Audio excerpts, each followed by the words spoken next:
Como é que um homem que foi descrito como sem instrução, com uma gramática execrável, conseguiu a façanha de padronizar os rituais maçônicos nos Estados Unidos inteiros? Pois é, essa é a história, cheia de contradições, de Jeremy Cross, um cara que unificou a maçonaria de um jeito que ninguém poderia imaginar. Olha só essa avaliação, feita muito tempo depois que ele já tinha deixado sua marca. Ela mostra bem o paradoxo no centro dessa história. Não parece nem de longe o perfil de alguém que queria mudar a maçonaria para sempre, né? Então, como isso aconteceu? Como é que alguém com essa fama toda conseguiu ter um impacto tão profundo e duradouro? A resposta, olha, não está na educação formal dele de jeito nenhum, mas sim na sua dedicação e, claro, em um mentor que foi crucial para ele.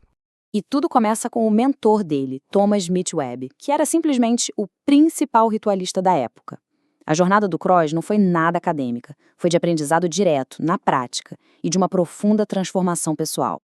Se a gente olhar essa linha do tempo, dá pra ver que a ascensão dele foi, assim, muito rápida. Em poucos anos, ele foi de um recém-iniciado a aprendiz direto do maior mestre da época. O Cross não só aprendeu os rituais, ele dominou o método de ensino do mestre dele. E olha que interessante. No diário dele, o Cross revela que a maçonaria foi o que deu estalo para uma grande reforma moral na vida dele. Ele acreditava que para poder ensinar os outros, ele precisava primeiro ser um exemplo. E essa convicção virou a base de toda a sua missão. Naquela época, a maçonaria americana era toda fragmentada, sabe? Não existia uma linguagem ritual comum. O Cross, então, fez da sua missão criar uma. Ele basicamente olhou para o problema e se dedicou a ser a solução. A chave para o sucesso dele não foi criatividade, mas algo que ficou conhecido como precisão mecânica. Ele ensinava os rituais com uma consistência quase robótica. Nada de inventar, era só replicar com perfeição. E por que isso deu tão certo? Bom, numa época em que não existia um padrão, essa rigidez era uma qualidade enorme. Os alunos podiam confiar totalmente na precisão dele. E esse método que ele aprendeu com o Webb foi o cimento que ajudou a unificar uma organização a nível nacional. Ele se tornou um verdadeiro missionário da uniformidade. Para isso, ele embarcou numa jornada que ia cruzar a jovem nação de ponta a ponta. O mapa aqui dá uma ideia da dimensão da missão dele. Ele viajou sem parar por pelo menos 11 estados, do Nordeste ao Sul, ensinando o ritual uniforme de Webb e levando essa precisão mecânica dele para lojas por todo o país. Mas a contribuição mais importante do Cross, o verdadeiro pulo do gato, não veio só das palavras dele não.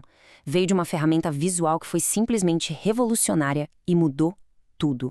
Essa parceria que aconteceu lá em New Haven, Connecticut, iria mudar para sempre o jeito como o ritual maçônico era aprendido e principalmente memorizado. Publicado em 1819, o verdadeiro quadro maçônico, mais conhecido como o Monitor, se tornou a sua maior contribuição. Foi a ferramenta que permitiu que o método dele ganhasse uma escala nacional. A grande inovação aqui foram os emblemas. As mais de 40 gravuras feitas pelo Doolittle transformaram liturgias abstratas em imagens fáceis de lembrar. De repente, os maçons tinham uma espécie de âncora visual, o que tornou a memorização de rituais super complexos muito mais fácil. E um dos emblemas mais famosos, a Virgem Chorosa, foi criação do Doolittle.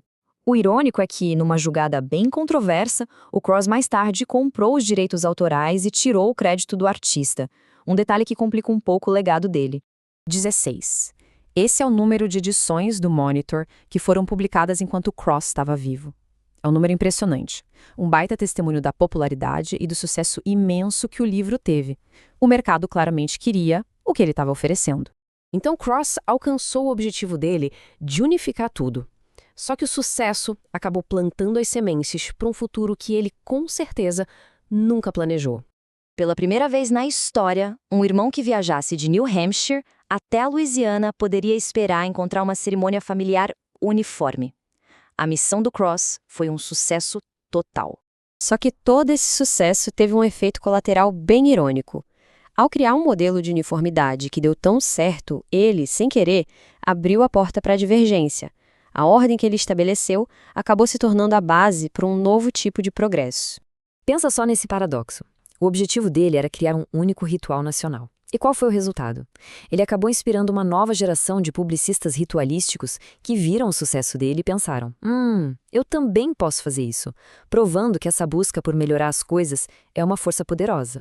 Aquela ferramenta que foi criada para unificar acabou virando um modelo, e isso levou a uma nova onda de diversidade e até competição ritualística.